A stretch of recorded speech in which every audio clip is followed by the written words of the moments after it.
You don't need bread anymore. With just 2 ingredients, your breakfast is ready. Start by adding 1 chopped sweet potato in a saucepan. Then add water until covered. Cover the pan and cook until the potato is tender. After cooking, drain all the water, pass everything to a container, and with the help of a fork, smash everything very well.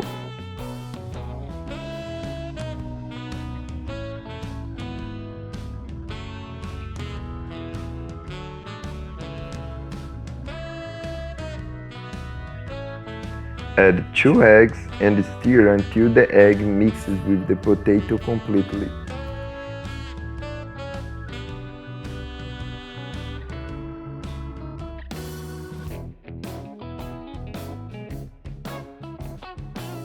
Here I'm using some sugar, but the amount is to taste.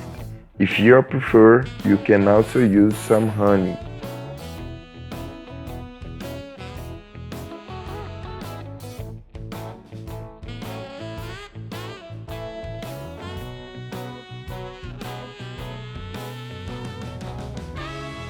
Grease with a little oil a frying pan, or if you prefer it can also be butter.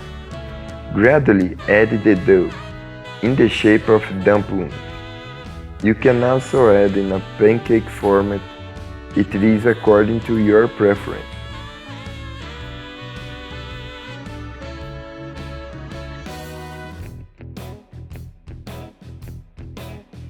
After adding the dough, just cover and leave it until golden brown. Gilding on one side, just turn around and let it brown on the other side. And it's ready. Look how amazing it looks. Sincerely, there's no way to resist. Do it at your home that I'm sure everyone will love. You will love this sweet potato dumpling for your breakfast, or lunch, dinner, whatever you want. I hope you enjoy it. This was another little recipe from the Pooh in the Kitchen. That strong hug. Until the next time, and thanks for watching.